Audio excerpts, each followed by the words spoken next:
Hey guys, it's Tara Marie, and I'm here at the Hangar Studios. We're about to do a pre-record of my podcast. I'm here with Dr. Patricia P. Selassie. She's a naturopathic physician. She's actually a fan favorite. And today we're talking about boosting metabolism naturally. So if you're not thrilled with your metabolic rate, if you feel like it's too slow and you're frustrated, stick around for this show.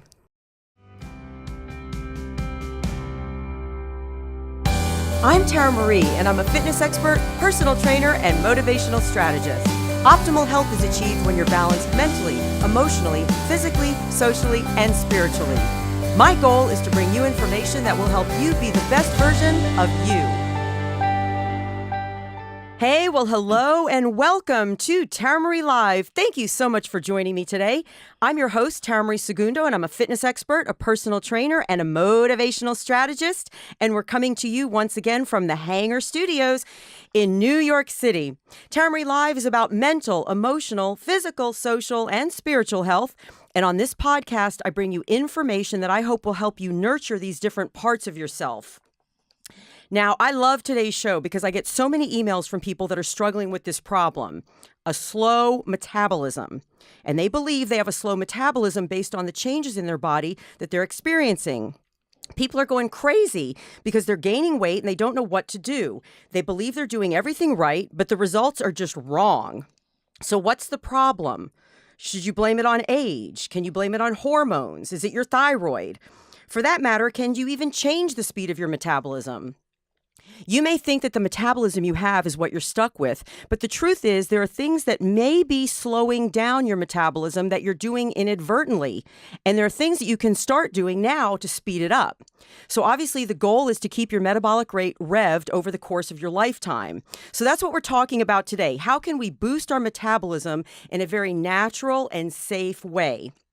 Enter my guest, Dr. Patricia P. Selassie. Dr. Selassie received her naturopathic doctorate degree from Bastyr University in Seattle, Washington, and currently serves on the medical review board for the School of Applied Functional Medicine.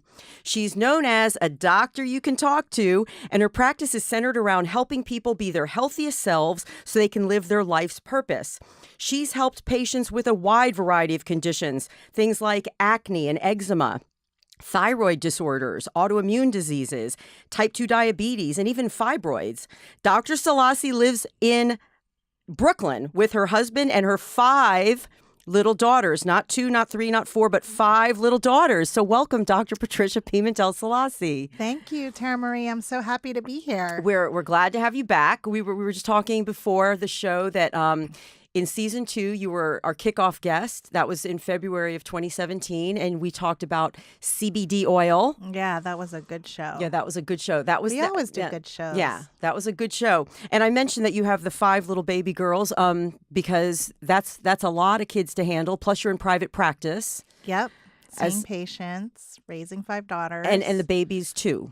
The baby's 2 now. Yeah, she just turned 2 in December. And how old's the biggest one? The biggest one is 15. So she's in her so you've got a 10th grader. Year. Yeah, 10th grader. 10th grader, yep. Yeah. Yeah, doing good. She wants to be a surgeon.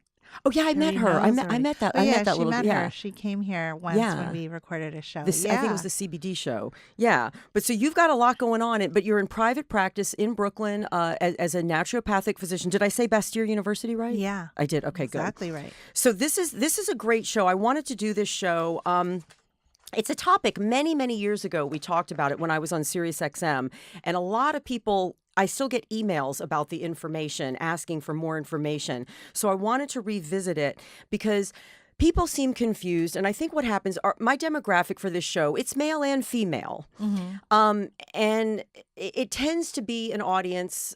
It tends to be an audience that's like 30 and older. We get some younger folks, but it tends to be an older audience. And I get a lot of frustrated people who feel like they're doing everything right in their lives, but they're not able to get a handle on their weight. And they're not really understanding the mechanism, how things work in the body. And I think that a lot of people, this is what I observe in my own clients, I've seen this, they mean well. They're trying to do everything right. Their intentions are good, but there's a lack of information, a lack of understanding as to how the body actually functions, and they're inadvertently doing things, like I said at the top, that are slowing down their metabolic rate. So they're working against themselves, even with the best of intentions.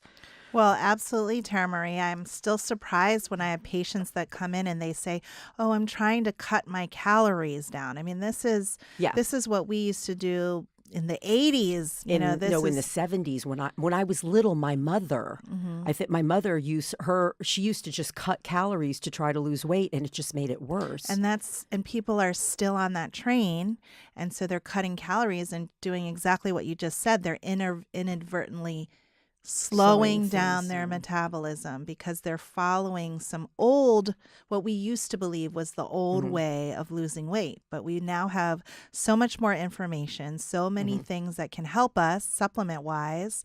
And we even know more specifics about our macro foods, what we should be Hmm. including so that people aren't starving themselves or actually eating themselves And by into a faster. macronutrients, you mean fats, proteins, carbohydrates. Okay. Exactly, which we'll get into, Okay. right?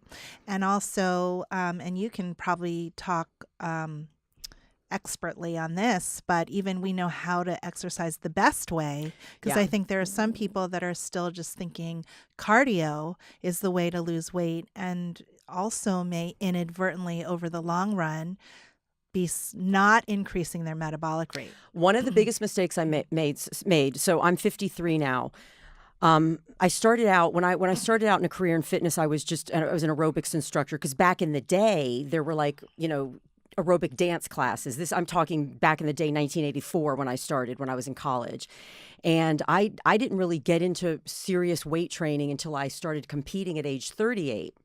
But when I was focused primarily on aerobics, I had way more body fat than I had now. What I found was when I did a lot of high volume aerobics, because now I do maybe 10, 18 minutes per session, that kind of thing. Not a lot. But when I was doing high volume aerobics, what I realized was it was creating a craving for carbohydrates. So I would do all this aerobic exercise. It just created a craving for cereals and carbohydrates and things like that. So I was just in this vicious cycle. I had a lot more body fat. I didn't look the way I wanted to look, and I didn't really feel the way I wanted to feel. And you were And working so hard. and now I work out far less, but I do completely different things and I eat completely differently. So what the other rumor I want to dispel tonight is that age has nothing to do with it, because I was thinking about this as I was preparing my Tara Marie's tip for the show today. I'm 53. When I was 23, so 30 years ago, I look better now at 53 and I feel better now at 53 than I did 30 years ago at 23. Not because I'm aging in reverse, but because I'm doing different things as I age. So what I believe, my belief system about aging is it's not age that screws you up. It's what you do as you age. A lot of people change their lives dramatically as they get older, and that's why they see the effects they do. So I want to get into all of this because I want to dispel all the myths and give people hope. Yeah, I would agree. Now that I think about how I was at Yeah. age 23 and I'm 45 now, I had no energy at age 23. How are we eating? And I But honestly was skinnier than I am now, but I was probably skinny without any muscle yeah. tone. Um, was probably eating a lot of carbohydrates because I was in college and Mm-hmm. this is pre-medical school, so didn't know how to eat and was probably just eating like New York City pizza and bagels, just probably living off of that. Yeah. And so now at 45, you probably also look better. Like if you see a picture of yourself, you look more vital and Yeah, vibrant. I probably Yeah. look more vital and vibrant. I would say that too. And I Yeah. would say that maybe when I was 23, I got into starting to eat right. But I think what I was doing was eating, I remember they were talking about complex carbs a lot. So I would get like brown rice and have a plate full of brown rice and potatoes, Yeah. with maybe a little bit of greens or something. So I was not getting any protein. And yes, I had cut out the white foods, but I was still just eating primarily. I would have like soba noodles, And I we would were have, taught low fat is the way to yeah, go. yeah. We were So a lot. little bit of olive oil with a bunch of soba Yeah. noodles or brown rice. Yeah. Yeah. So again, I dispel the myth. Age has nothing. If age had anything to do with anything, then I'm some kind of a medical freak, and so are you. And Right. that's not the case. And that's really interesting that you said that because, I have seen, this has nothing to do with the topic of the show. Okay. But the author of a certain book, I mean, I don't know if I can mention the book or not, but maybe I won't. But there is an author of some famous books that I've seen, and his face is always on the book cover. And I'm telling you, as he gets older, I think he looks better. Can you tell me his name? Just whisper. Joel Osteen. Oh, Joel Osteen. Yeah. I think that he actually looks better. He's my age. Joel is about 50. Joel's, I think, you know him. Okay. Joel's, I think, 1 year older than I am. Yeah. He's out in Houston. I used to live in Houston. Yeah. Oh, okay. Well, I was thinking that. I was thinking, he's doing something right, because I'm feeling like some of his pictures, he just looks better. He's always been a slim guy. I mean, this isn't about metabolism. I know he exercises. It's the care you take of yourself. Yeah. Yep. It's the care you take of yourself. So that's what I want to talk about today. But I just don't want men or women to feel like as they get older, metabolism has to slow down, because that's what I was taught. I was taught a lot of limiting beliefs that as I got older, I consciously remember thinking, that ain't right. Like, that just doesn't make sense. I was taught that at 30, things happen, and then at 35, and then at 40, and at 45. Forget it. It's all downhill from there. And that's just the wrong way. I'm still waiting for things. Nothing's happened yet. So what I'm saying is, it's the care you take of yourself, and it's what you bring to your life that it manifests in the way you look and you feel and your energy and your metabolism. So that's what we're talking about today. And why don't we just start off with a very easy definition. What is metabolism? When we say that, because I think people have an idea as to what they think it is, but it goes even deeper. Yeah, so metabolism is basically any process occurring within a living cell or an organism necessary for life. So basically, metabolic function is any chemical happening that's occurring in your body. So even thinking, digestion is the main one. So digestion, most of our metabolic rate is based on thermogenesis, which is the conversion of food into energy. Okay. And we use a lot of energy as we digest, but there are even what are called metabolically active tissues, like, for example, our brain. And I think that that's an important fact. Like, our brain uses up so much energy and blood sugar and glucose, and like our heart, we have some of our vital organs are also using up energy that we create from our blood sugar. Just to exist, then we Just require. to exist, yeah. So we've got so metabolism really includes all of that. And basal metabolic rate is the metabolism when we are at rest. Right. You hear people talk about their basal metabolic rate. As an exercise physiologist, there are ways to measure your basal metabolic rate. It's not fun, they put the plug on your nose and you have to breathe it, but there are ways to actually measure your basal metabolic rate, your metabolism, just your base metabolism without any movement, any exercise. Exactly. Basal meaning like your base. Yeah. Yeah. And people, they talk about they're overweight and they want to lose weight. And again, this is very much a vestige from the 1970s and 80s. But really what we're talking about today is getting off excess fat. Right. People are over fat. They're not overweight. It's you don't want to lose your muscle tissue. Mm-hmm. You want to lose your fat tissue. Yes. And I think I still look at the scale, but I think people are overly rely too much on the scale. That's not really a good measure of your health. It's not really a good measure of what's happening in your body. Right. So I try to tell people, no, you want to maintain your muscle, but you want to lose the fat. And that seems to make sense to a lot of people, but you don't really think of it that way. And a lot of people don't know. They hear that and they get it, but they don't know, what does that mean? How does that translate? Because again, I know a woman, one of the most obese women I know. She barely moves. She goes out of her way to not move. And then she keeps herself on a very, very, very calorie restricted diet. And I've told her many times, trying to help her, it's like you're trying to be obese. You're trying to stay obese.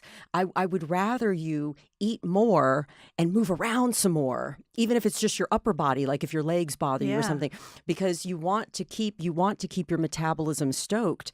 And a lot of people don't understand that when you stay really inactive and then you starve your body on a very low calorie diet, the first thing to lose is muscle. You lose your muscle. That's not a muscle-sparing diet. That's not a muscle-sparing way to live. You lose muscle and you lose water. And what's retained is all the fat. And your body is scared to burn the fat because your body thinks you're starving, because you are. Yeah. Honestly. And, just like you were talking about how you would do intense aerobic exercise for probably a long time, maybe an hour, 45 minutes. No, I did steady state. Back in those days, back in those days, I would do long steady state sessions of aerobic exercise, and it would create an appetite in me for cereals. Now I don't do it. Now I don't do that. But what happens with steady state aerobic exercise is if you do get it, like if you burn up all your sugar, you don't just start burning fat. You start actually burning muscle. And again, the key to metabolism is sparing that muscle. Yeah, so, and maintaining the muscle, yes. Now, you say that as we age, basal metabolic rate and thermogenesis often stay the same, but the metabolic rate goes down. So basal metabolic rate and thermogenesis remain the same, but basal metabolic rate goes down simply due to inactivity. Yes, I think that's exactly why. It's just like your friend that you talk about that sits down. Very still. Her basal metabolic rate and the rate, the calories that she, or the energy that she uses up by converting food into energy is actually the same as it probably was, but the rest of her has slowed down because the body is saying, let's do everything as slow as possible because she's not eating enough and she doesn't even need to move. Right. Or she doesn't plan to move. And so your body catches on rather quickly. Yeah. Yeah. And so what I do, and we'll talk about this more as we get into what to do to speed up the metabolism. I eat quite a lot. A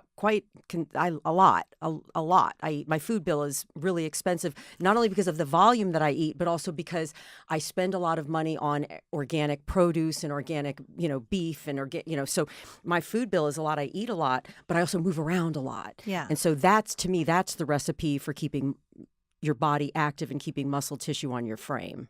Yeah.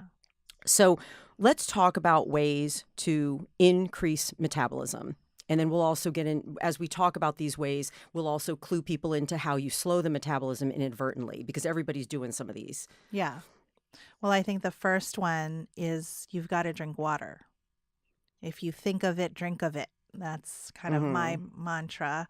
I think I got that from another famous pastor, Joyce Myers. She said that if you think of it, drink of it. And it kind of stuck with me because your metabolism will slow down. Your body is like 70-something% water. Some people say more, right? So every single cell in our body is full of water.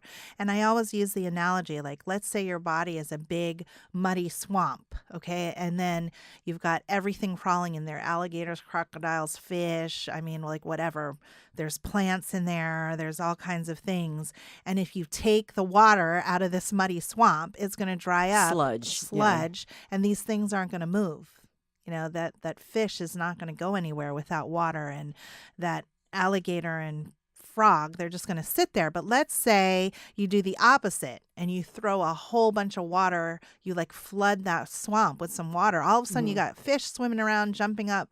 You've got frogs hopping and you've got, things move, right? And that's what metabolism is. It's movement, energy. It's things are happening. Yeah. And it's the same thing, but instead of alligators and crocodiles and fish and frogs, we've got chemical messengers and hormones and fatty acids and nutrients doing things and supplying and supplying the substrates and the ingredients necessary for chemical pathways to occur in your body. So water is the medium by which all of this stuff moves through you. What do you usually recommend as water intake, because I have a different opinion, I think, than a lot of people. I think a lot of people go on thirst, and you cannot wait till you're thirsty. Thirst is a feedback mechanism showing that you're already dehydrated, right? And some people's thirst mechanisms are just totally off. I find elderly people, Yeah. I know some elderly people who their thirst mechanism is off. They go so long, and I can't believe they're still not thirsty. So again, yeah. And I think if you go so long, eventually your body's not going to turn on that thirst mechanism because it's like it's not working anyway. Right. But I say, and I think that we differ on this too, but I think that some people even have a hard time achieving what I recommend, which is half your weight in ounces. So if you're 150 pounds, you need to be drinking 75 ounces of water. If you're 200 pounds, you need to be drinking at least 100 ounces of water. Yeah. And I think, Tara Marie, that you think I drink it's 1 per 1, right? Well, the reason I do that, that's what I do for me, and here's why. Because I'm active, I move. Like yesterday, it was funny. I was at the gym yesterday, and I go to the gym. I have a reverse osmosis water filter in my home. So instead of drinking water out of the fountain, because I don't know if it's filtered, I take 2 40-ounce bottles to the gym. They're stainless steel. So 2 40-ounce bottles. So I take 80 ounces of water to the gym. Before I could even get home last night after the gym, both of those 40-ounce bottles were gone. And that was after drinking liquid all day. I just get thirsty when I'm active. Yeah. And and I figure if I'm thirsty, I'm going to give my body the water it needs. And I drink about a gallon a day, and I weigh about 126, 28 pounds. A gallon is 128 ounces. Mm-hmm. So for me, personally, less than that, I don't feel well. I don't feel alert. I gauge on, do I feel alert? Do I feel energetic? And what does my urine look like? Yeah, so you That's definitely what want your urine to look light yellow. I do agree with you, though, that if you're going to be more active and you're losing and you're sweating, you got to use, you're probably walking around evaporating water out of your pores. You know what's funny? It's not that I sweat that much. It's just the movement. It's just the activity, the weight training and the high intensity interval training. My muscles, I'm moving, and I need the water to keep everything going. And I know I need it because I like to feel, again, alert. If I feel alert, high energy, and my urine looks good, that's how I gauge it. Yeah, and I think that's great. And I think everybody should be following that. I find that sometimes people just definitely what you were saying about energy. Like sometimes if you're feeling low energy or foggy, brain foggy, or brain fog, and you're thinking, oh, I need coffee, try a glass of water. You need water. Try a glass of water, because that sometimes will change everything. And I think that why I also say half your weight in ounces is I'll have people that are like 200 pounds, 250 pounds. And when I say you've got to be drinking 100 ounces of water or 128 ounces of water, that is so crazy to them. Can I tell you a little trick, though? Yeah. Tell me if you do this. Mm-hmm. When I first awaken in the morning, I have a routine. I schluffle out of bed. I go straight into the kitchen, and I've got these glasses that my sister-in-law made me buy from Crate and Barrel, and I happen to know that they're 16-ounce glasses because I got some that are 16 ounces, some that are 10, and some that are 22. I fill the glass up, and I chug 16, then I fill it up again, and I chug another 16. So within the first 5 minutes that I've been awake, I've already had 32 ounces. I do the same thing, but I do 2 10-ounce glasses. Yeah. So it's like I'm drinking about 20 ounces. That's the first thing I do in the morning, too. Because your body hasn't had anything to drink all night. Yeah, and I feel thirsty when I get up. Yep. And I actually feel like I need it to get going, just like you probably feel in the gym. And if you squeeze a lemon in one of those glasses, you'll go straight to the bathroom and you'll have your morning constitution. So I'm just saying, if you get up and you down 30 ounces first thing in the morning, that you don't have that far to go to finish. No, and the thing is, too, is like some people are like, oh, I'll be sitting in the bathroom all day. If you get it over in the beginning of your day, you'll be in the bathroom and out the door for your commute, having peed. You know what I Yeah. mean? Like And then I always, you want to put timing in. yeah, but then I also sip after that. Then I just constantly sip all day long, all day long. The only time I don't sip, I gulp is when I go to the gym and I'm just chugging water just because I physiologically need it.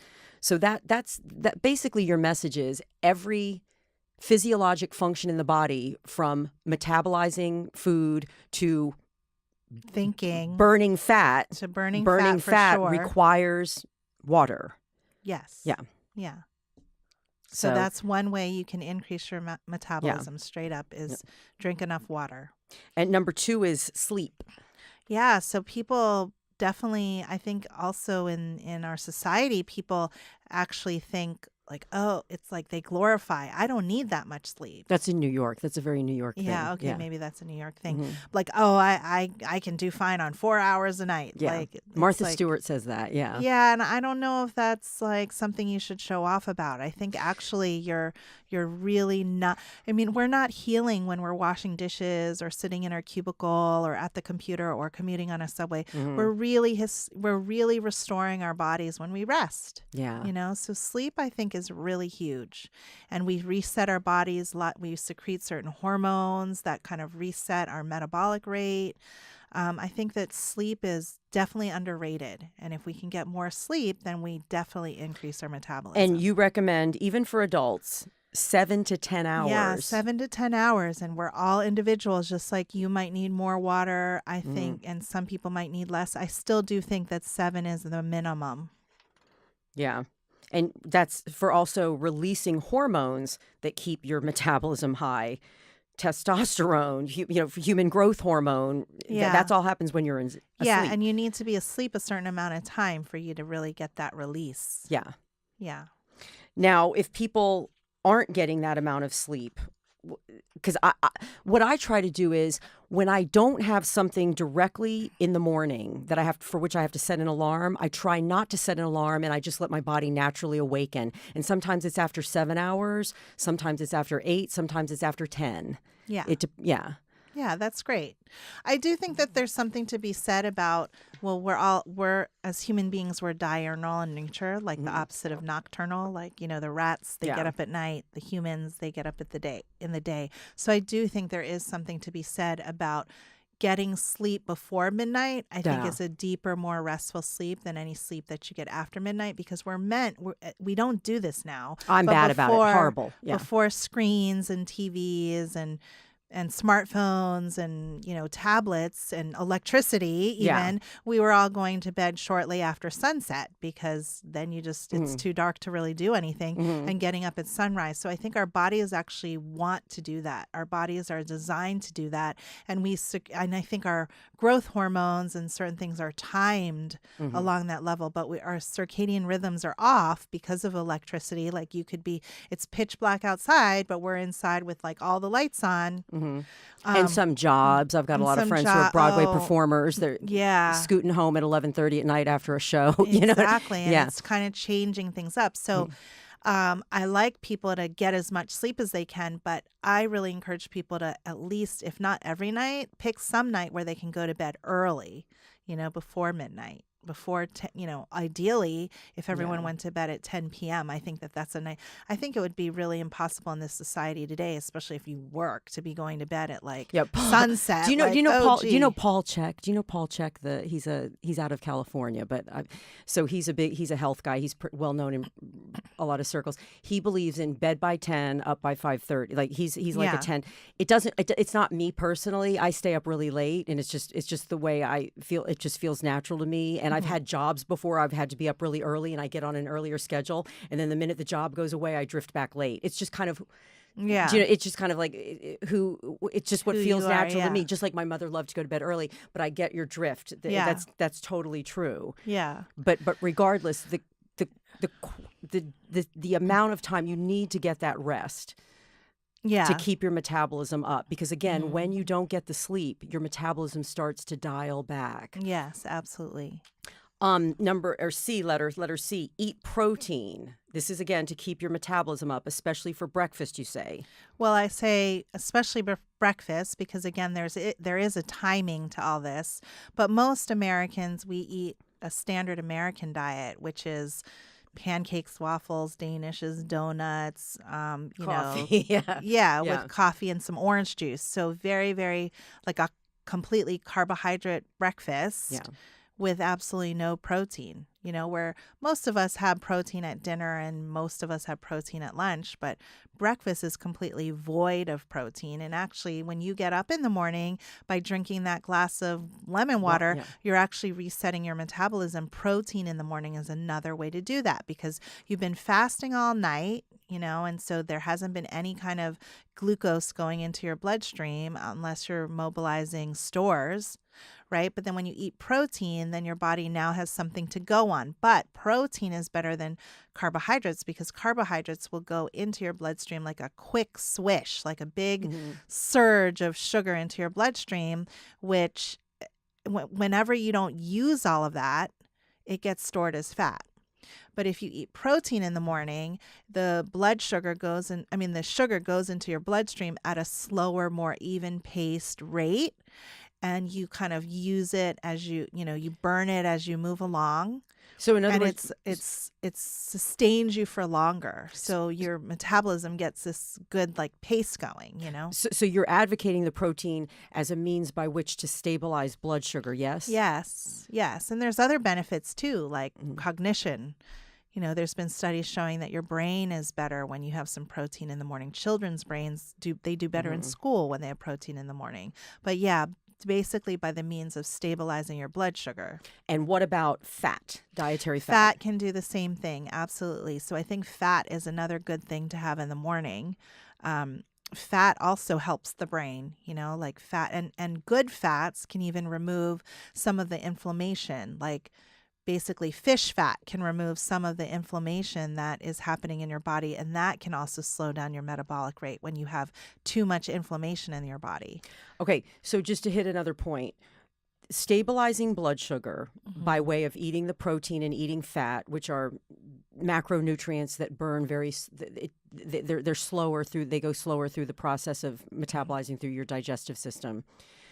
That keeps your metabolism high because you're not getting the blood sugar spike. Is that accurate? You're not getting the blood sugar spike or the blood sugar low. So like your friend who is eating a very low calorie restrictive diet, Yes. or the person who eats pancakes with some whipped cream on top and some maple syrup for breakfast, Yeah. they're going to get a sugar spike, but then they're going to have a sugar low. You know what I mean? So they're going to, this spike, the body's going to say, oh, danger, danger, too much blood sugar in the bloodstream. Let's put it all into stores. And then they get this drop. And then they're hungry. And let's even speak to the people who aren't having the stack of pancakes with the whipped cream. The person who has black coffee and a piece of toast. That still is just the black coffee causes insulin to come. A lot of caffeine causes insulin to dump into your system, just like sugar. And but if also, you have black coffee with table sugar and just a plain piece of toast, that's the same thing. So explain the reason that a blood sugar crash, or like the insulin going up and down and the blood sugar going up and down, explain how that then slows the metabolic rate. Well, so if you eat a high carbohydrate meal, actually, you probably always have insulin in your bloodstream swimming around, where the sugar will go up and down. So the sugar, let me back up. Insulin, actually, I think of it like a key. It's like this hormone that you release that goes into the bloodstream and sort of opens up these channels so the blood sugar can go from your bloodstream and into your body, right, into the organs and the muscles and everything and the brain to be used as energy and fuel. But when you have too high blood sugar in your bloodstream at any given time, like with a quick carbohydrate meal, like a piece of toast and black coffee, or even if you have like a couple eggs, but then the rest of your plate is like toast and pancakes and like orange juice and like cereal, then the sugar gets dumped in there, and then the insulin levels go up as well, and then all that sugar goes out of the bloodstream quickly. But the thing is, you probably have too much blood sugar there, and so your body, what you didn't burn up gets brought into the body and stored as fat, right? But then now you have this high insulin level that's sort of swimming around in your body, so that if you have carbs for lunch, let's say you have French fries and, like, I don't know, a tuna fish sandwich or something on white bread, then those carbs, again, you eat those. I mean, thank God you had a little tuna fish and maybe a little lettuce, but that's, again, some carbs that will get stored quickly as fat. So, but how does that process slow the metabolic rate? Is because I've always heard that insulin resistance, I've always heard that people with insulin resistance typically have slowed metabolic rates. right. So what happens eventually is, if you're always having insulin swimming around in your bloodstream, you develop insulin resistance, Okay. and that's why you keep secreting more and more insulin. You need more and more insulin to bring in more and more of these carbs that And- are going into your bloodstream. And Does the that cells, make sense? Yeah, And the cells just get tired. They the just get cells worn just get exhausted, right? But then conversely, if you're eating fat and protein, now the insulin levels start to go back down, and then you have an even stream of, everything gets converted to sugar from your food. So even the fat and the protein will get converted into glucose, but at a lot slower rate and without as much insulin. And so now your body says, well, gosh, we're getting some glucose in our bodies, and that's going into we're using it as we're making it. We're using it as we're converting the protein and fat into sugar. But maybe now we could stand to mobilize some of our fat stores. There's like more balance in the body. The body is using the sugar as it's going in. There's not so much insulin there. There's more fat and carbs coming in, so it's more stable and sensitized. And the body says, well, gee, let's get rid of some of this extra fat. So an impaired glucose metabolism, like someone would have if they have metabolic syndrome, insulin resistance, type 2 diabetes, that automatically equals a slower metabolic rate. Right. And so it becomes, And it's almost like a fat vicious, storage. it's almost like Yeah. a vicious cycle. Yeah. So now we've got somebody who's insulin resistant, they're getting a big belly. Yes, big They're belly. frustrated. It becomes even harder to lose that big belly because their metabolism is slowed.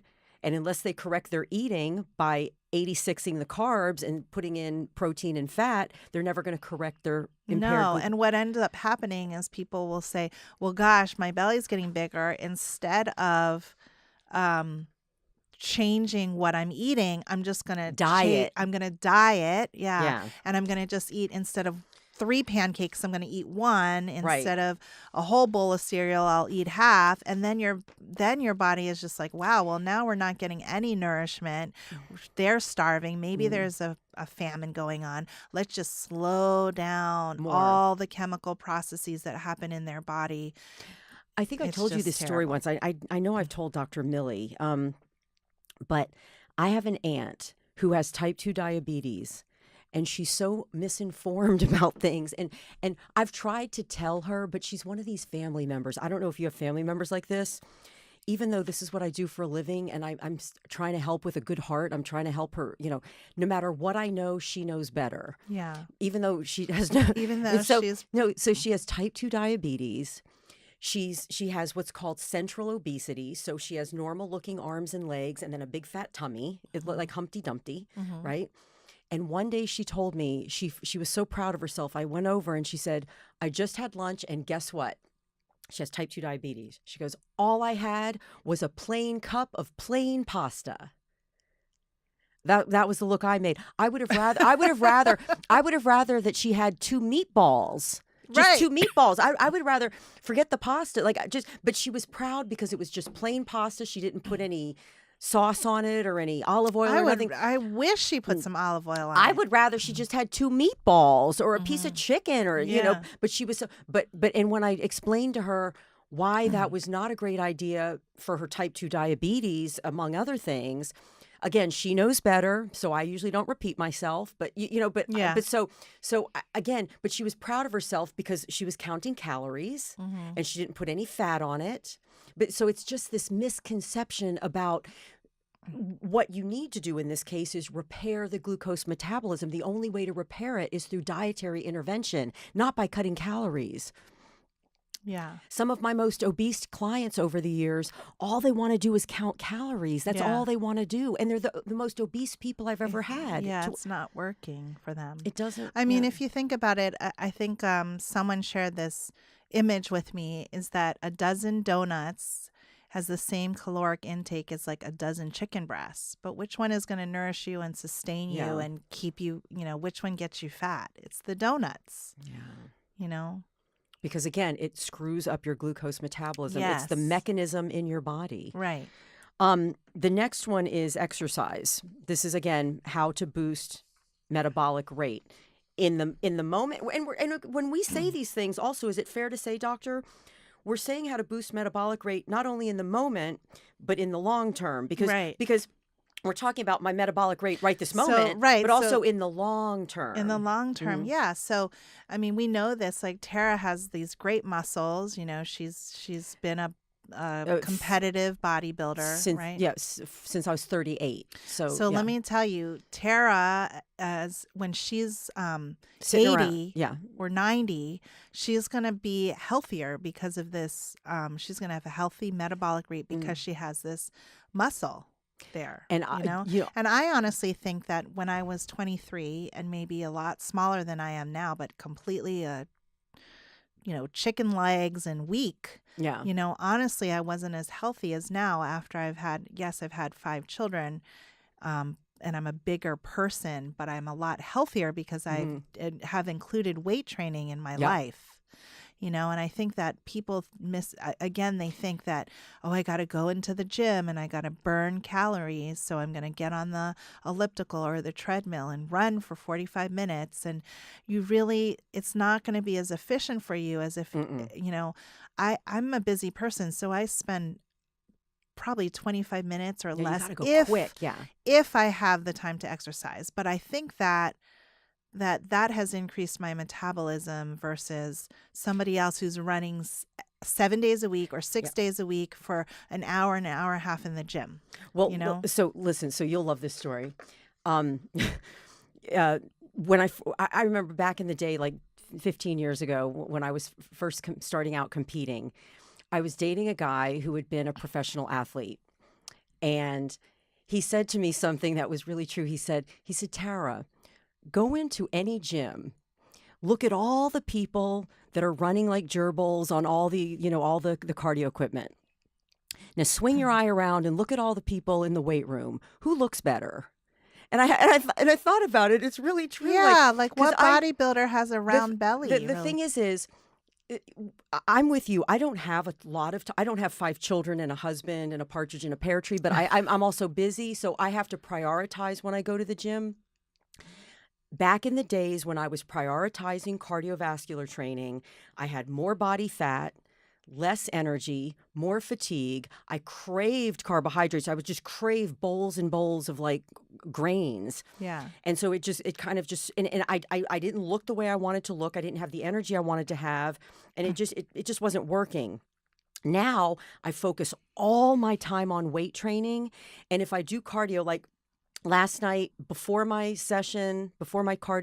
weight training session, I did, I think, 8 minutes of stair climbing. I climb stairs at a really high level, and I just huff and puff and get all jacked up. Then I go and I do my weight training, and then afterwards I do another 8 minutes. I never do more than that. It's just, I'm not interested. I mean, to be honest with you, in pretty weather, just for the pleasant experience, I'll go jog down by the water, down in the park where I live. But that's just for a pleasant experience to be outside. It's not really so much. But so, people do need to get that the more muscle you have on your body, and I'm going to talk about this more in the Tara Marie's tip, it's the fountain of youth. It's really the fountain of youth. Think about it. Your body's like a blob of clay. And to me, you can make it any shape you want with weight training. You can make it any shape you want. If you want a rounder butt, you can do that. You can just develop your glutes. Yeah. If you want bigger calves, you can do that. Mm-hmm. If you want a wider back, you can do anything you want. Anything you want. It's just like a blob of clay. Yeah.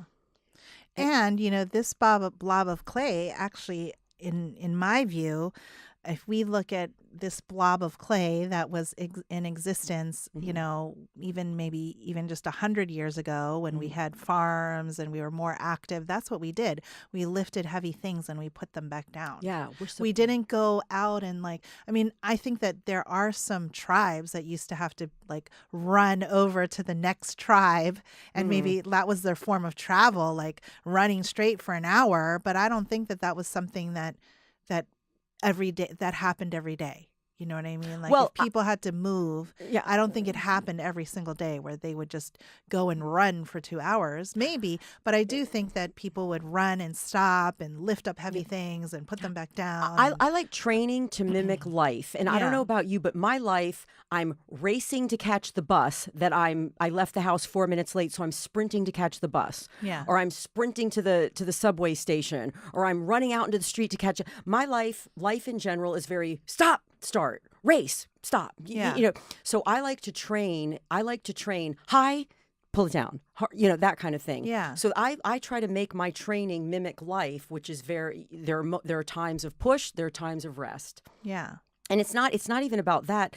It's that if all you do is cardio, it's not that there's anything wrong with that, because a lot of people enjoy it and there are benefits to it for your heart. There stress. There are great benefits to it, but you want to realize that you want to have some muscle on your frame, because the more muscle you have on your frame, the more you'll burn calories even at rest.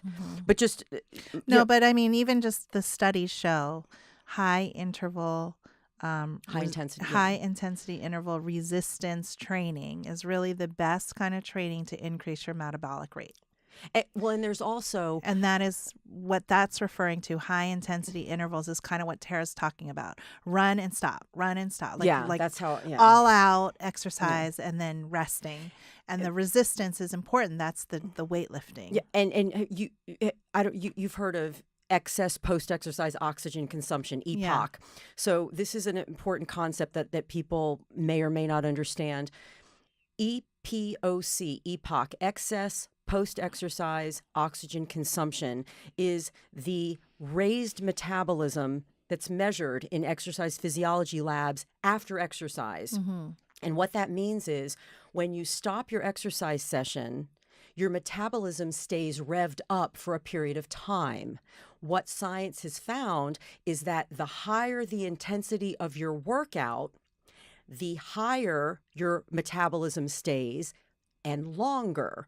So if you go in and you do a real chill, steady state workout, and you never really spike things, you never really get things going, your metabolism won't be as high afterwards or for as long a period of time. If you go in and you do a high intensity training, not even for a long period of time, but just its intensity that they're looking at, not duration, your metabolism will stay higher for a longer period of time. Excess post-exercise oxygen consumption. So the high-intensity cardiovascular training that you're talking about, the interval training, that keeps your metabolism faster during the session and also after the session. The high-intensity weight training, where it's really, you're spitting, there's just, that, again, keeps your metabolism higher longer. Absolutely. So, and just for your listeners out there, I don't want you all to get scared and think like we all have to be like Tara Marie, like busting gut. It's relative. It's relative to you. Yeah. You know what I mean? So if you can't sprint like Tara Marie does, you walk. Yeah. It's all relative. It's all relative to you. Yeah, so what's intense for you? Yeah, because the truth is what's intense for me might be too easy for somebody else, for some elite athlete. And what's intense for me, by the same token, might kill someone. So I do it for me. I just do it all for me based on rating of perceived exertion. So I've done this. I had a client once, an 86-year-old female, and the oldest male I've had is an 82-year-old male. And in both cases, their children hired me as a trainer to come in and make sure that their aging parent stayed strong. That was my whole job. Yeah. And so I would take them out on walks and I would push them to go fast for them. Yeah. For them. Yeah. For for them. Yeah. So whoever you are, whether you're if you're an older person or if you're a younger person just starting out, it's what's hard for you. Right. Yeah. And I think that you said that key word, perceived. What you perceive. Rating of perceived exertion is a scale that exercise physiologists and trainers use in the gym. if the client is not wearing a heart rate monitor, they'll use RPE, rating of perceived exertion, and you'll say to the client, on a scale of 1 to 10, where are you? And the client, your body. The client will say, I'm at about a 7. Yeah. I'm about a, you know where you are. You know your body. And when you're doing high intensity interval training, your body will tell you when to spike it, and your body will tell you when to pull it down, because physiologically we're very smart if we just stop and listen. Yeah. So, and again, even a 10-minute walk, even just a 10-minute brisk walk raises metabolism. Yes, absolutely. Yeah. Let's talk about some supplements to increase metabolic rate. Okay. First, I want to do supplements that increase metabolic rate within the cell. Okay, great. Well, we have like a trillion cells, right? Yeah. Or not a trillion cells. I think we have 3 trillion if you really want to get Trillions, exact. yeah. About 3 trillion cells. And in each one of these cells, you have what's called a mitochondria. And the mitochondria, I think of the engine of the cell, the powerhouse of the cell. And there's ways that, and as when you're born with a whole bunch of cells with mitochondria in it. As we get older, we need to renew these mitochondria. Some of them do, like they have apoptosis. They basically age themselves out, but you can always renew them. And there's some supplements that help you to do that. So for example, or there's ways that you can rev them up, So one is CoQ10, which I know Ubiquinol, Yeah, or ubiquinol, which is the bioavailable form of CoQ10, which helps, which is like the spark plug for the mitochondria. It starts energy production in the cell. If you don't have enough CoQ10 available, you just won't ever make energy, in that one. Don't statins like Lipitor diminish CoQ10 stores in the body? Absolutely. So if you're on a statin drug for cholesterol, it will lower your CoQ10 levels, and then you definitely need to supplement with CoQ10. And some people on statin drugs actually get aching muscles, and I think one of the reasons is because the mitochondria isn't churning and doing what it needs to do. So you're getting these kind of aching, stagnant cells, and you just don't have the energy. And you just don't have the energy you used to. So you need CoQ10. CoQ10 is also really important for heart health. It energizes the heart. It energizes the organs. So if you're on a cholesterol medication to prevent a heart attack or something, but I think it's also important that your heart itself is healthy. Well, that's the biggest muscle we've got. Yeah. So CoQ10 is important for starting energy production in the mitochondria. What about L-carnitine? L-carnitine is L-carnitine is an amino acid that you get. Amino acids are what makes up proteins, right? But L-carnitine is a specific amino acid that opens up, I think of it like a gas tank or a gas cap. You know what I mean? L-carnitine will take off the gas cap or open up the gas panel so that you can put fatty acids into the mitochondria to be used as fuel. So I think that's a really important. So the L-carnitine opens the door to the mitochondria. Yes, to let fatty acids in to be used as fuel to get the mitochondria to move and create energy. So without the L-carnitine, you may not, it's almost like the door's shut, so you can't get the nutrients in that need to get into the cell. Exactly, yeah. Okay. And then D-ribose is another fuel for the mitochondria. It's similar to a sugar. It's similar to like glucose, but it doesn't cause a glucose spike, so it doesn't act the same as glucose does in the body. But it is a sugar, so it ends up giving people energy without giving them that, glucose insulin spike. Okay. So it also feeds the mitochondria. And then there's resveratrol, and D-ribose is, I mentioned that, it's like a sugar. So all of these things are different nutrients that act on the mitochondria. Resveratrol, which is Polygonum cuspidatum, it's Japanese knotwood, or you can get resveratrol from the skin of grapes, like with red wine. Resveratrol will renew the mitochondria and recycle the mitochondria. So it actually keeps that mitochondria from aging. It can actually renew it and make it fresh again.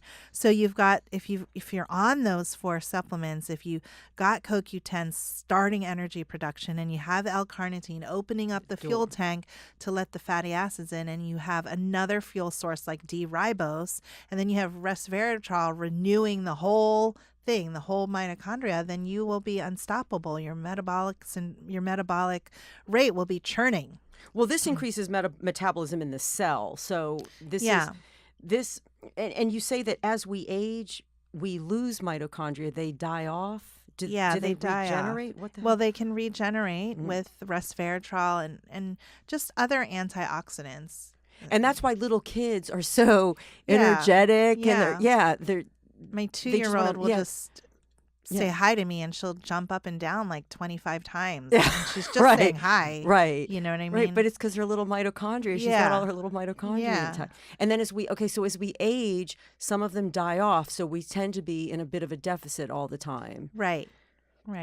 And so it's take care of them. Of these, though, the resveratrol helps them regenerate. That's interesting to me. Maybe recycle. Yeah, regenerate, renew, recycle. So it keeps your mitochondria almost younger. Yeah. And resveratrol has been shown to reverse aging. You know, it starts this, this is a whole other topic, but it's basically one of our most anti-aging nutrients. It might mimic what happens with like intermittent fasting when you have. I do that. I told you I did that. Yeah, I just mentioned that because resveratrol does the same thing similarly to what happens when you fast for a certain amount of time or hours in your day. It's actually helps to make you younger. Intermittent fasting or the resveratrol? Both. Oh, okay. Yeah. Because the resveratrol, I don't take resveratrol. I take a lot of supplements. I don't take resveratrol. I should probably think about that. Yeah, think about it. Mama's getting old. It's always good to, I think, change up your supplement regime too. You know, so like if you've been taking something based on what you're going through. Yeah. All right, now supplements to raise metabolic rate for fat burning. This is where people's little ears perk up because, again, I get a lot of emails. A lot of people are just frustrated, and the frustration comes because they think they're trying. You know, they're trying, but really. And supplements are great, and supplements can help, but really the foundation is, drinking the water, adding the protein and fat, exercise, the right way. This is what I tell people. Sleeping. Supplements supplement your life. They're not the life. Right. Like you have to eat you have to eat a pristine diet. You have to drink the most pure water in abundance. You have to exercise the right way. There's a right and a wrong. You know what I mean? Like you, and then supplement that. Exactly. But you can't crap up your life and then just take supplements and think it's gonna. Right. So supplements to raise, and I take most of these, ironically. Green tea. Well, I don't know if that's ironic. Well, no, you know what I started. Why when I started competing back when I was 38 years old, the coach that I hired to help me kind of get ready because I didn't know what I was doing. It was really bad. I had no idea what I was doing. He told me about that's when I started green tea, conjugated linoleic acid, which actually I'm back on now since okay. So that's when I started a lot of these, and I just kind of liked the result. And I go on results. To me, something's either working or it's not. It's not a mystery as to whether or not it's working. You either feel and look well or you don't. Yeah. So absolutely. green tea. So green tea is probably one of the most researched herbs out there. And green tea is definitely, especially in combination with something like fish oil, has really been shown to increase your metabolic rate, even when you're resting. And it neutralizes inflammation, which I think is really huge. If you're inflamed, your metabolism is just not going to be up to par. Your metabolism, other things become more important, like sequestering the inflammation. And we create inflammation with a poor diet. Poor diet, stress, environmental is huge. toxins, smoking, drinking, drugging. Yeah, all of that. Yeah. But even just something as simple and as innocent as a high processed food diet will create internal inflammation, like there's a fire in your body. Yeah, Yeah. absolutely. So, yeah, green tea, it really does raise fat burning to another level, Yes. even when your body is at rest. And that's Yeah, important even to when note. your body is at rest. Absolutely. Okay. And raspberry ketones. Raspberry ketones is a really interesting one, and I know this is one that you take. I Now, also. raspberry ketone seems to manipulate the hormones, and I know a lot of people have this idea that like, oh, well, I'm past menopause, so my hormones are messed up. Like, just like you said, age is just a number. Like you can kind of shift your hormones. Go ahead. I read something. I thought of you. I was reading this research where women who eat a high processed food diet, they eat a bunch of junk, they eat a bunch of sugar, maybe they drink alcohol, maybe they smoke, they go into menopause way sooner. Oh, really? Way sooner. And it was this research. I should have brought it. I didn't have it, but this is just all by memory. But so like in the research even like noted like women who have so many servings of processed food in their day or so many servings of sugar, they go into menopause 3 years earlier. And like if you add them all up, it turns into like 10, 15, like you've got women going into menopause at 40, 41. Yeah. Yeah. And it's not because of genetics. It's because they've kind of crapped out their bodies. And then conversely, the research said for every serving of fish oil you have in your body, whether it's fresh fish or this kind of thing, for every time you do a serving of this, for every time you do a serving of this, you delay menopause. So it showed this huge disparity of women who are going into menopause at 40, 41 versus women who are pushing into their 50s, and so it's not genetics, it's just environmental. Yeah, and we can beat our genes, we really can, but you have to put the effort in. Yeah, for sure. so it was really fascinating. Yeah. Yeah, and it's really sad because I think that I never used to have this 15 years ago when I first started in private practice. But now in my private practice, I do seem to see younger women that are dealing with menopauses, hot flashes. They're even going through it in a bad, in an uncomfortable way.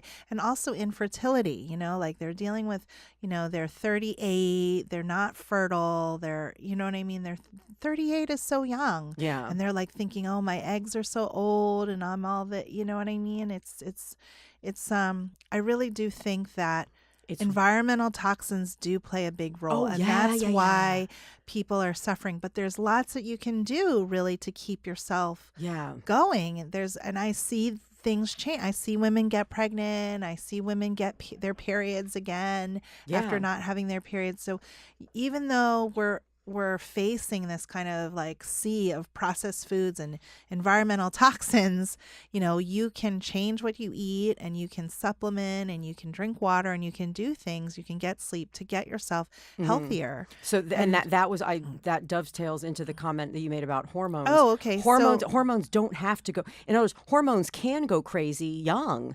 And that it can drive you into an early menopause, but they don't have to go. They don't have to go that direction. Right. And you can also, the two hormones that I want to talk about specifically here are ghrelin and adiponectin. So these are two hormones that I think can change no matter what age you are, and basically ghrelin, I think of that as like the hunger hormone, the one that makes your stomach growl, ghrelin. So ghrelin makes you want to eat. And then what's interesting is adiponectin is a hormone that keeps you slim. Now, slim people, and you might think how does it keep you lean?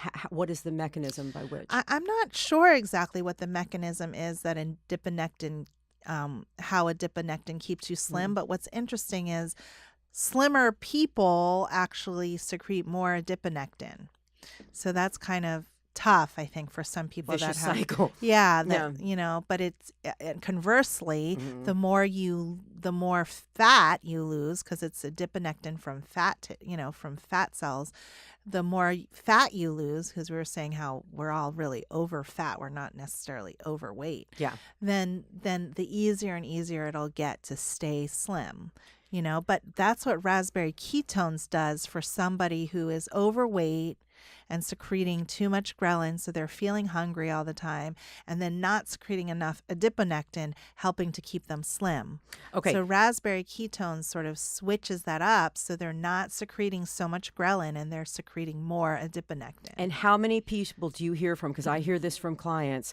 Tara, I'm just hungry all the time. I feel so bad for them. And I think that's why I wanted hungry. to really, when we had this, that we were going to talk about protein for breakfast, and then I wrote you and said, actually, let's also talk about fat. And you were like, absolutely, that's something I think fat makes a big difference for people. Because protein in the morning, I think, can actually help people if they're craving sugar and if they're craving sugar later on during the day. But I think fat in the morning really keeps you more satiated. Fat all day long. All I eat is fat. Fat all day long, fat with every meal. Fat all the time. And good fat, like avocados, nuts, olive oil, coconut oil, fish oil and fatty fish.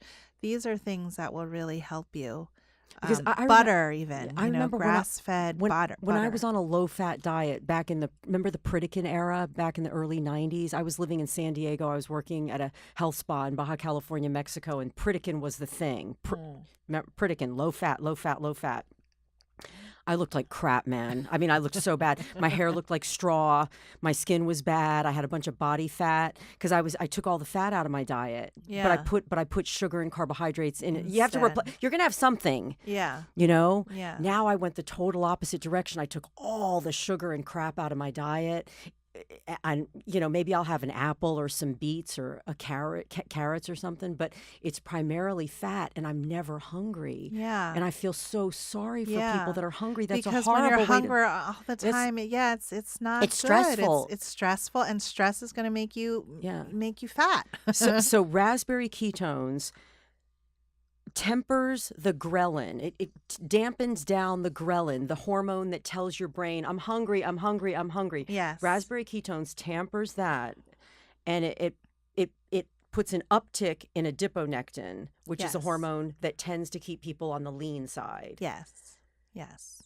So it's like you've just got to shift the tide, because I notice, like, we're either in a bad, fat people are kind of screwed, because once their bodies become fat and they become insulin resistant, then they're almost locked there until we correct the metabolism, and we correct, and you correct it with food and supplementation. Yeah. But I feel sorry, because again, most people, when they get there, they try to correct it with calorie control, and you're going to feel horrible, and it's not sustainable. If you start cutting down your calories, you're going to feel you're going to be going to work and feeling terrible.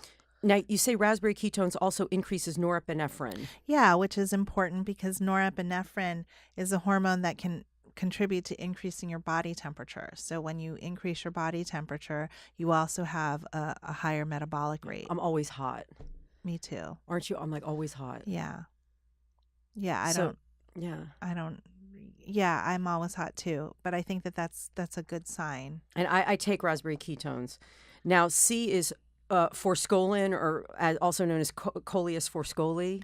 Yeah, so Coleus forskolii got a lot of hype when Dr. Oz mentioned it on. So it really had this kind of. It was like one of these ones that got a lot of hype.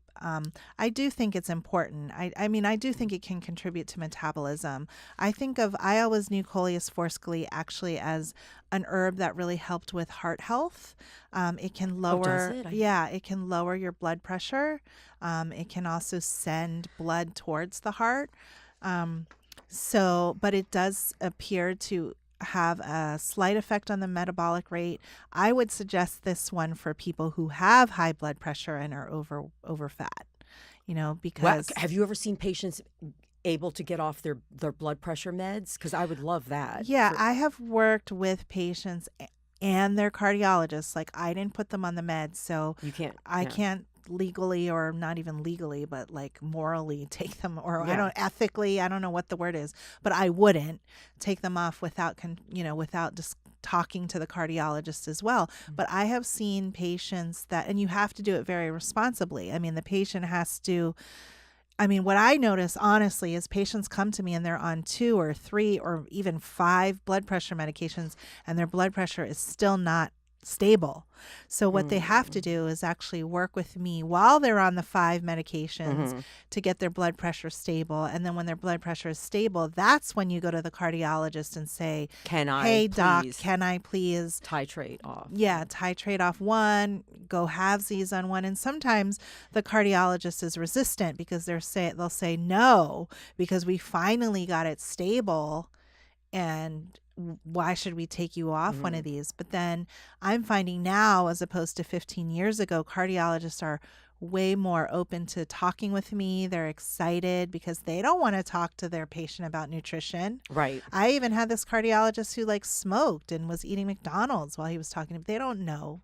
You know what I mean? And he was kind of relieved that I was helping the patient on it. Like, don't think that your cardiologist will be against you doing that. You just have to do it responsibly and not in a way that kind of bruises their ego, like. So Coley's for Scully, it lowers BP, lowers blood pressure. And there's also an uptick in metabolism. And I think the mechanism by which it works is that it helps you maintain your testosterone levels. So this is really important for men. Men go through something like we women go through, which is called andropause. Thank you.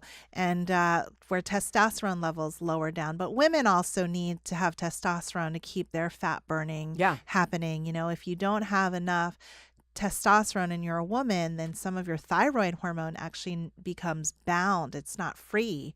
And so maybe we're getting a little too much into the science here, but I think even it has something to do with that. Like, it's binding your active thyroid hormone. And when you can take something like Coleus forskli and you can activate your testosterone, you can unbound some of these thyroid hormones, which has a very, very big play in your metabolism and your metabolic rate. Testosterone And thyroid hormone. Oh, heck yeah. Yeah. We did a whole show. We did a podcast. We did a thyroid We did a podcast. Boost thyroid function. Everything I do with you is boost this, boost that. Yeah. Well, good. Let's keep boosting. So D is another one I take, green coffee bean extract. This one is one of my favorites, and I'm very, very excited about because I think that it works on multiple levels. Okay, so first of all, I want people to understand that green coffee bean does not have all the caffeine that coffee does. It has, it's from the raw coffee bean. Okay. So the raw coffee bean has something called chlorogenic acid. When you roast it, that chlorogenic, or the bean gives, the chlorogenic acid kind of gets cooked, I think, and the and then you activate the caffeine. Okay. So don't worry if you're caffeine sensitive. Green coffee bean does not it has less than 5 milligrams of caffeine. Okay, where a cup of coffee or like a grande at Starbucks can have like 150 or more milligrams of caffeine.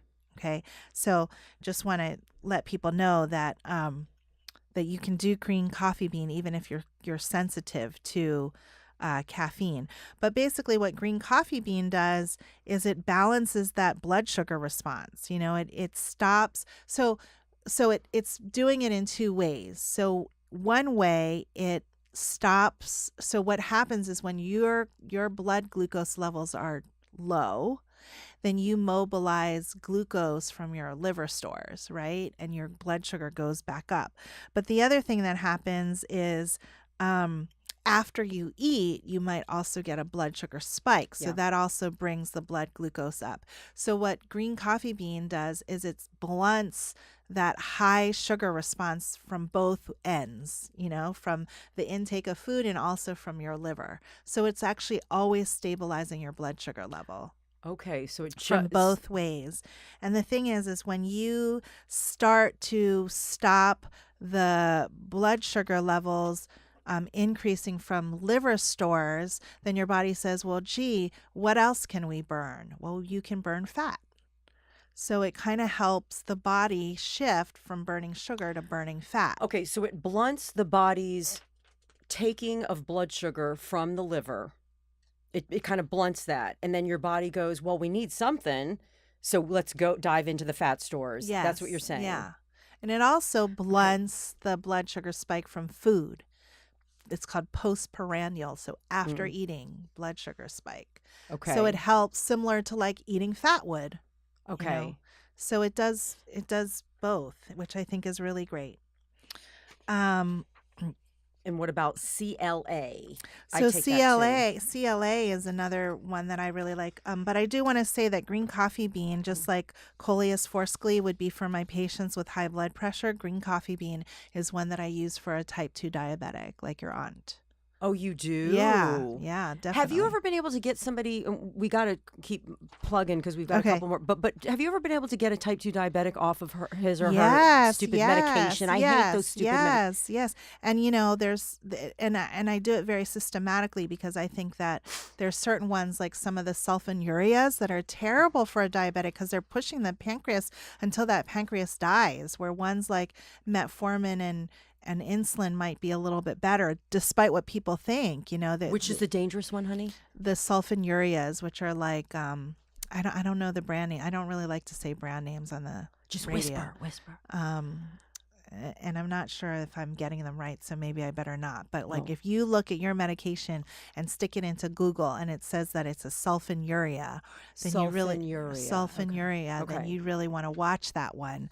But anyway, it doesn't they scare me. I hate those stupid medications. Yeah. But does that mean that I've had people reverse their numbers, but it doesn't mean that like, oh gosh, they're cured of diabetes, so now they can go back to apple pie every day. No, but you control them. I'm getting that you can control them with things like green coffee bean extract. Like you've had that and other things. Diet and exercise, exercise, green coffee bean, other supplements. You've been able, because that's lovely. Yes, I feel very passionate about that one. Now CLA, darling. CLA is also one of my favorites. And I was saying earlier that you should kind of switch up your supplements, but with CLA, it really shows that long-term use of CLA is associated with a 9% reduction in body fat. And there was a study also showing that there's a reduction in body fat by 5.6%, and that's still in about 6 months. And you have to take about 3.5-4 grams of CLA a day. And this is another fat. It's another great fat source. It's safflower oil. It's safflower oil, yes. And what I know of CLA is, for some reason, and they started. Didn't they figure out CLA? Because they were doing cancer research, I believe. And they just happened upon this, where they figured out that it tends to, for some reason, preferentially reduce fat stores in the belly and the thighs. Isn't that where we want it to go? And they just figured it was just a mistake. They weren't trying to do it. They weren't looking at CLA for that reason. They really weren't. This was like back in 1978. I remember reading the study. It was back in 1978. They were studying it for like I believe it was cancer related research, and they found that it tended to reduce fat stores, belly and thighs. And where thighs may not be so important to remove fat stores from, belly really is, because you have this thing called visceral adipose tissue. It's fat around the middle, and it's fat packed around your organs, and that's really important. It's important to target that area. Because it's vat fat. It's vat fat. Because it infiltrates the organs. Isn't that how you get non-alcoholic fatty liver disease? Yes, because and that's happening more and more to people that are even slim. They're getting this non-alcoholic fatty liver, which I never really heard. Back when I was in medical school, people only got fatty liver if they drank alcohol. Alcoholics. But now we're really getting that a lot. So it must be due to too much sugar and carbohydrates. Yeah, it has to be. It has to be, because again, thin people are getting it because they're skinny fat. They're little tiny people with a lot of fat, and they're eating incorrectly, and so they're getting this vat fat. Yeah. 7-keto DHA. I also take this one. So 7-keto DHA, we touched on this a little bit about the hormones and about thyroid. Well, this is one that really can help regulate your body metabolism by supporting even your thyroid, which I think is really important. 7-keto DHA is actually a precursor to a lot of your hormones. So it kind of does that same thing that we talked about earlier. Like if you're a woman or a man and your testosterone levels, well, granted, a man needs to have a lot more testosterone levels than a woman does, but in ratio maybe to your other hormones. If you have too little, you're going to bind up some of your free activated thyroid hormone, and then you're not going to burn, your metabolism rate will go down. Okay, so if you have inadequate testosterone as a female or a male, you will inadvertently slow your thyroid function. Yes. Oh, jeez. Yeah. And that's why sometimes estrogen dominant women, which we've done, did we do a show on that? A little bit. I don't think so. Well, maybe maybe on Sirius, but not, yeah. Well, that's why some women have a hard time really, they might say, oh, it's because of my hormones. Well, really it's, and it's menopause. It's not really menopause because you can manipulate your hormones. You might be having too much estrogen, and actually when you first go to menopause, you're lowering your progesterone. So your estrogen is high in relation to your progesterone. And when you have high estrogen, you also are you're bounding up your thyroid hormones. So when you have more testosterone, then you unbind it. Okay. So no, that's a whole other reason to get your hormones completely checked and balanced, and because it doesn't have to be that way. No, there's so many things you can do. But 7 Keto can really help people with revving up the hormone that they want. It also removes inflammation, which we also mentioned. Inflammation is huge for keeping fat on your body. And again, these supplements, these last few that we've discussed. Green tea, raspberry ketones, coleus forscoli, green coffee bean extract, CLA, and now 7-keto DHEA. They all, again, their net effect is rapid fat burning, increasing fatty acid oxidation in the body. Yes. Yeah, all of these things can help. It's just about picking the right one for you. And now Ervingia. Okay, so Ervingia. Do you say Ervingia or Ervingia? I say Ervingia. Ervingia gabonensis. It's the African mango seed. That's easier for everyone to say. African mango seed. Now, like I just said, Ervingia, is that how I said it? Well, anyway, Ervingia, you want to pick out the right supplement burners because I guess technically you could take all of them, but really you want to take a couple that are targeted specifically for you. So Ervingia has a really great way of helping to support high cholesterol levels as well. So remember we were talking about, so like for example, let's say you're on a statin drug, you need CoQ10 and you should probably take some Ervingia because Ervingia. African mango seed, have you ever had you will lower your cholesterol levels. Have you ever had a patient who was able to get off a statin? Because I have, and I actually, like, if I have a patient who comes to me and they're in pain in their muscles and their joints, I'll have them go to the medical doctor and ask if they can come down off of it. And the thing about statin drugs, which is great, is that you could really talk to your doctor about taking it less than 7 days a week or taking half the dose or a lower dose, because it's not one of those drugs that you have to like wean off. So you don't have to titrate down. You're not going to have a seizure because a lot of drugs. Yeah. And we are not advocating that people go and do this by themselves. Even if given what I just said, you definitely want your doctor to be involved. We are not advocating that at all. So Ervingia lowers cholesterol. It tends to lower LDL cholesterol. Yes, and the study on this was pretty. The studies on this was pretty huge. I mean, like it decreases leptin resistance, which is another hormone that causes weight gain. Well, leptin is the hormone that tells your brain, I'm done eating, I'm full.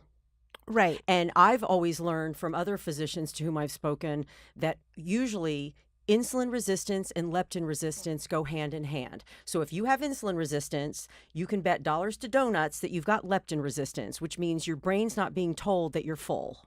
Exactly. And so that's why I feel so sorry for these people, because they get in this horrible cycle.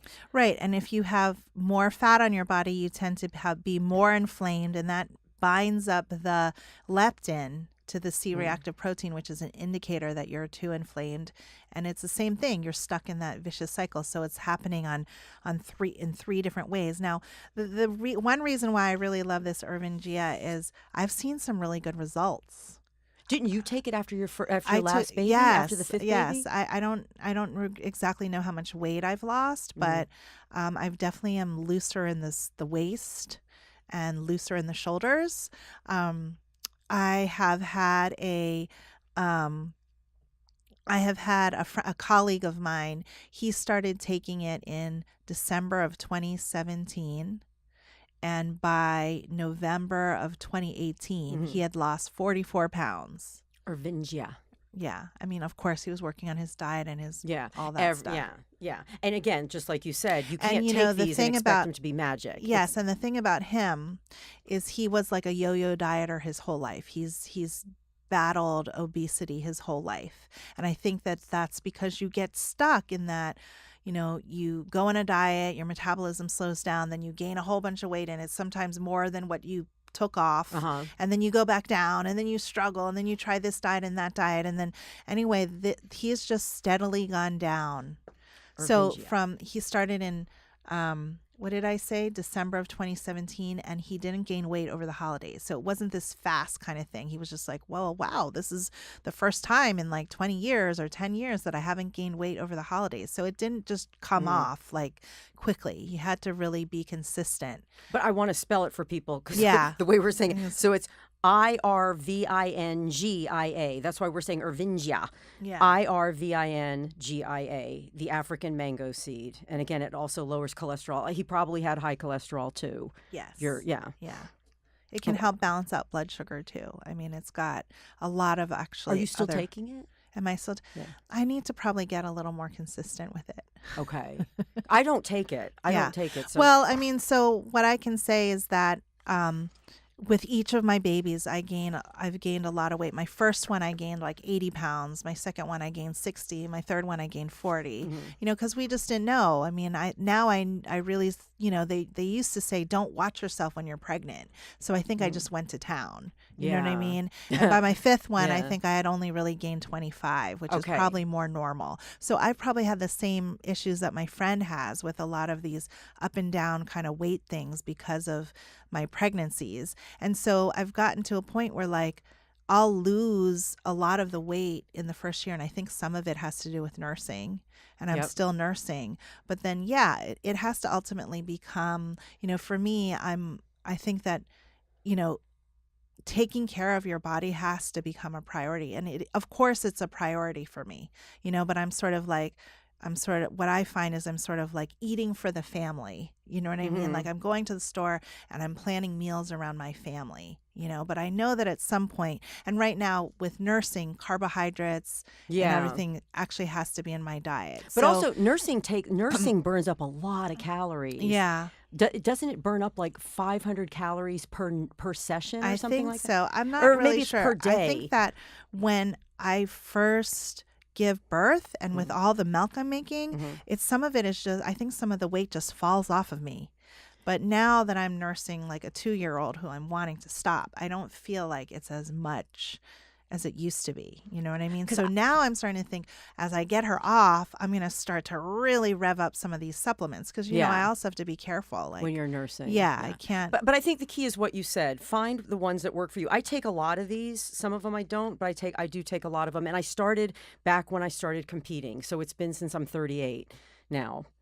But I want to give my Tara Marie's tip. Yeah. Because this show, I love shows like this because they dovetail nicely as answers to a lot of the questions that I get via email. But as we said on the show, when it comes to your metabolic rate, adding muscle to your body and then maintaining that muscle mass is the fastest and best way to increase your metabolism. And there's not enough attention paid to that.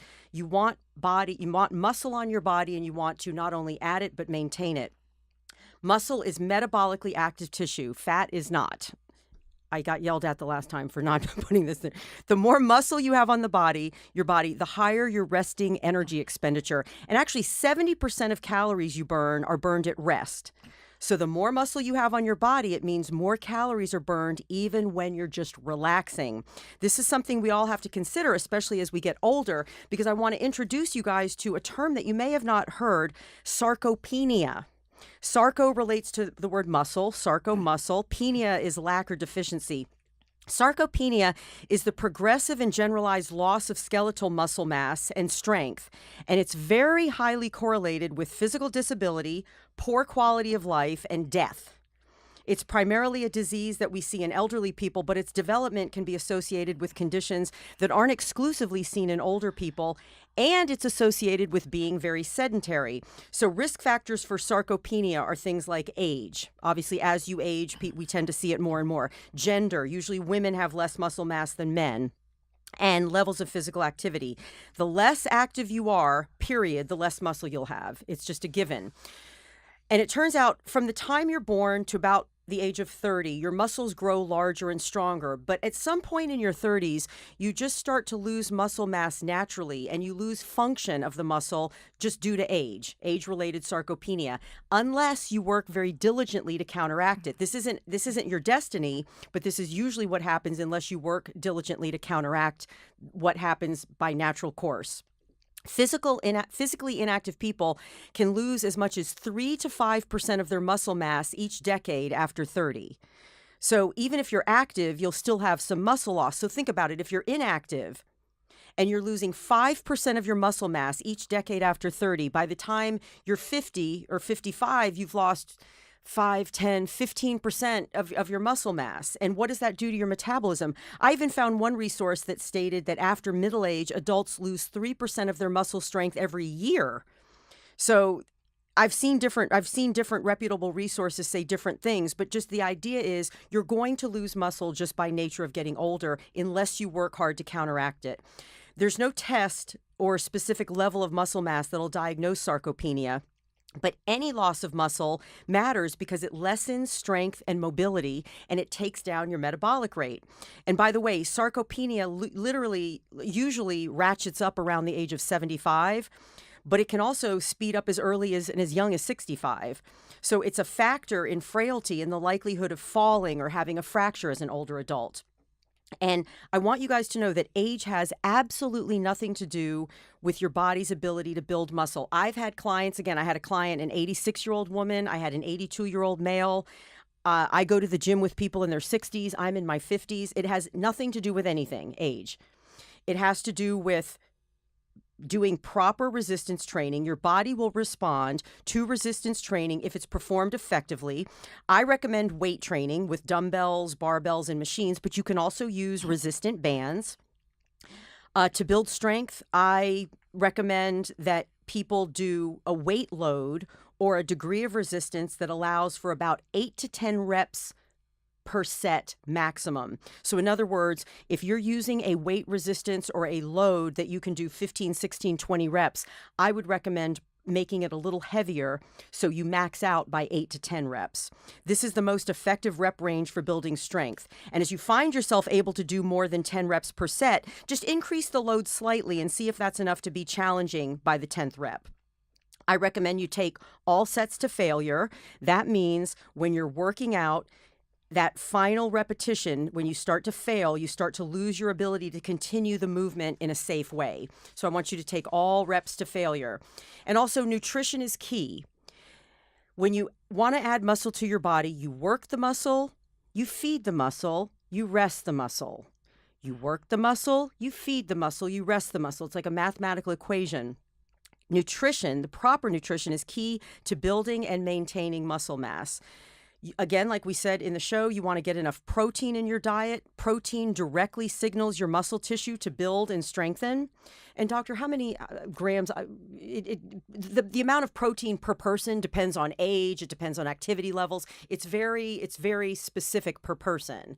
Yeah. So in a general sense, it's hard to give out a recommendation of protein levels. I eat a lot on instinct, but you want to make sure. I would recommend getting protein at every single meal and snack, and talk to your doctor about like how much protein should I have for my body weight, for my level of activity, things like that. Also, vitamin D deficiency, they found vitamin D deficiency is related to sarcopenia. And researchers are not entirely certain as to why this phenomena exists, but vitamin D deficiency is directly related to sarcopenia. Omega-3 fatty acids, no matter how old you are, consuming omega-3 fatty acids by way of eating seafood or supplements will increase your muscle growth. There was actually a study of women that found that a daily 2-gram fish oil supplementation combined with resistance training increased muscle strength more than resistance training without fish oil. I thought that was interesting. And then finally, creatine. Creatine is a compound that's naturally produced in the liver, and it supplies energy to skeletal muscles. It's transported from the liver to skeletal muscles, and about 95% of all of your body's creatine resides in your skeletal muscles. Creatine is an amino acid. What it does is it increases the availability of cellular ATP. That ATP is adenosine triphosphate. That's the universal unit of energy in all living cells, and that molecule is produced and broken down like when you work out. ATP, that's the gasoline in your muscles that's fueling your workouts. What creatine does is it enhances physical performance by increasing energy and therefore delaying or minimizing fatigue and lactic acid production. So when you're working out, you'll be able to work out harder, longer if you have creatine supplementation. I thought that was fascinating. I take creatine myself, creatine monohydrate. So that's it. That's our show for today. That was a good show. Yeah, great show. If you're hearing this episode as a podcast and you want to watch the show, the video of the show, go to youtube.com/Tamri Live. Look for the video entitled Boost Metabolism Naturally. You can also access my YouTube channel on my website, tamri.com. I want to thank my guest. I love Dr. Patricia P. Selassie. For more information about Dr. Selassie, for more information about Dr. Selassie, visit her website, and I'm going to spell it. It's drselassie.com, but it's DOCTORSELASSIE. So it's SELASSIE, drselassie.com. And doctor, you work with people all over the country, correct? Absolutely. Yeah. So Skype, yep. Things like that. Mm-hmm. Now, she always comes with a gift. For Tamri Live listeners, Dr. Selassie is offering a free 20-minute, that's a long free session, a free 20-minute health breakthrough phone visit. Dr. Selassie is happy to speak with you, so you guys take action today. Call 888-228-2126. That's 888-228-2126. When you call the office, just mention that you're a Tamri Live listener, that you want to schedule your free phone consultation to get help with your health challenge, and they'll put you right in the book. I would avail yourself of that. That's a very nice offer. I might call up and get some help. So please rate and review Tamri Live on iTunes, and be sure to subscribe to Tamri Live so you never miss an episode. You can subscribe using iTunes or whichever podcast app you prefer on tamri.com. That's TARAMARIE.com. And on tamri.com, you can find all past episodes of Tamri Live. They're all right there for you. Also, when you're on my website, please do sign up for my mailing list. You'll get my newsletter with my Tamri's tips about fitness, nutrition, and motivation. And I also always send out updated information about the show and what's happening, and links to the latest podcast. Connect with me on Facebook and Instagram at Tamri Live, and on Twitter at Tamri_Live. Make better choices today than you did yesterday, and you'll always be moving in the right direction. Thanks for joining me today. Peace out.